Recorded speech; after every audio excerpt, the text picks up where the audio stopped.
So in this video, I wanted to talk about the Call of Duty Infinite Warfare reveal trailer up against the Battlefield 1 reveal trailer because, well, there is a massive difference in terms of the views, in terms of the likes, and also the dislikes. And quite recently, these past couple of days, a lot of people have been stating that Battlefield is going to take over Call of Duty in terms of sales and stuff like this. And I thought it would be a very good topic to cover in this video and give you guys more of a regular commentary instead of reporting news and stuff like that. So I did get this idea from Andrew Games. I'll put his link down in the description below. He did do a video on this. You guys can feel free to check him out, to go and subscribe over there. But in this video, I want to give my own opinions. I want to give my own consensus because, well, there is a lot of different factors that are going to determine if Call of Duty Infinite Warfare is either going to sell a lot of sales, if it's going to be very bad of a game, or of course if Battlefield 1 is going to take over Call of Duty with being the best FPS game in terms of sales on the market for 2016. So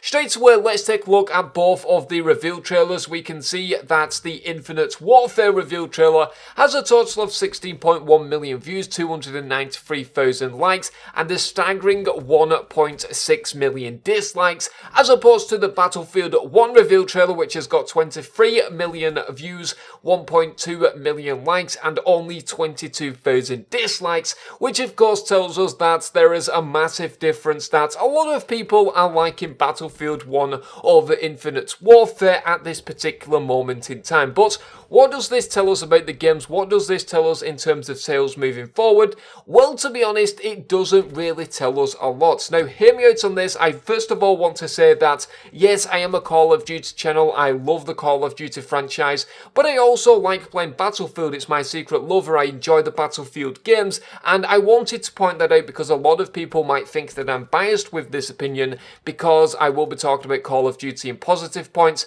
as opposed to negative. But what I want to say about the Call of Duty franchise straight away is that the brand Call of Duty is making this game flop in terms of all of the dislikes that the game is receiving. I think that it's very arrogant to say that Call of Duty Infinite Warfare is going to be a bad game just through judging it off a trailer, which of course is based on CGI, a lot of cinematics. We don't really see a lot of gameplay, apart from the fact that we do see this 3D movement with thrust jumping and stuff like that.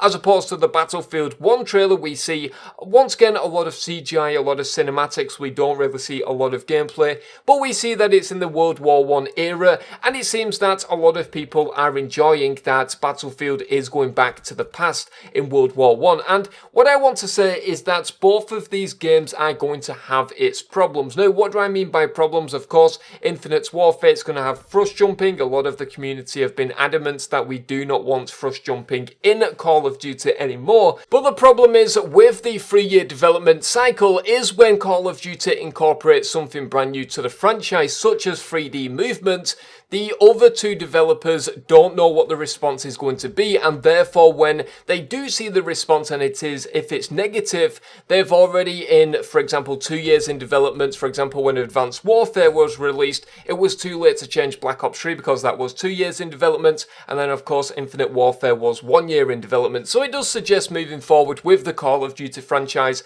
we're likely to see Sledgehammer Games release a title that is going to be boots on the ground. But with this yearly cycle, with 3 developers creating Call of Duty, this is where the biggest problem is. Although that this is the biggest point for Call of Duty releasing a title every single year, it's also to the point now where it is its biggest negative in terms of what the community wants and stuff like that. Now, moving on to Battlefield 1, let's quickly talk a little bit negatively about Battlefield 1. I think that them going to World War 1 takes a tremendous amount of balls, but also it could potentially be its game's biggest disaster because, well, if you're not aware, with World War 1 weaponry, there wasn't a lot of submachine guns, assault rifles, fully automatic weapons, and instead it was a lot of bolt action. It was a lot of these old school weaponry, of course, with a lot of melee combat, and potentially that could cause a lot of confusion with the current Battlefield community, and it also could make the game very boring because, well, you're going to be running around the battlefield with just bolt action rifles, and it potentially could get very boring very fast. But like I said, I'm not judging both of these titles based on the trailers. I want to say that both of the developers, that being DICE and that being Infinity Ward, have some tremendous balls to go to the settings that they've gone to, and I think that in their own right, both of these games are going to do very well. I think that Call of Duty is still going to be the biggest FPS game. I think that the reason people like Call of Duty is because of the fast-paced games and the stuff like that instead of the laid-back kind of Battlefield way, and I think that regardless of the setting, we're all still going to go to Call of Duty and play Call of Duty Infinite Warfare. But saying that as well, I think that a lot of us still will buy Battlefield 1, and a lot of people are going to start to enjoy that game and that franchise a lot more than they would the Call of Duty franchise, because it is something different.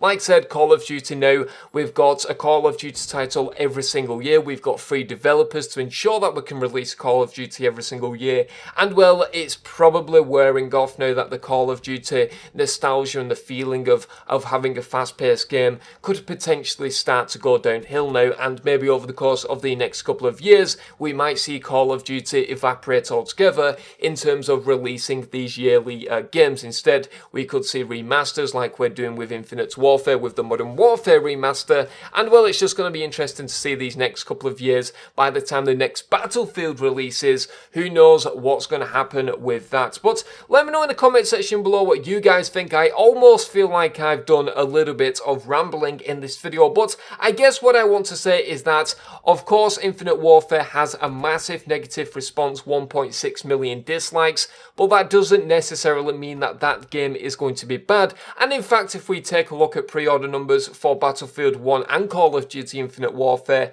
Call of Duty Infinite Warfare is still actually leading. So anyway guys, I'm going to leave the video as that. That is pretty much it from me. I've been Long Sensation, thank you very much for watching, and I'll see you guys in the next video.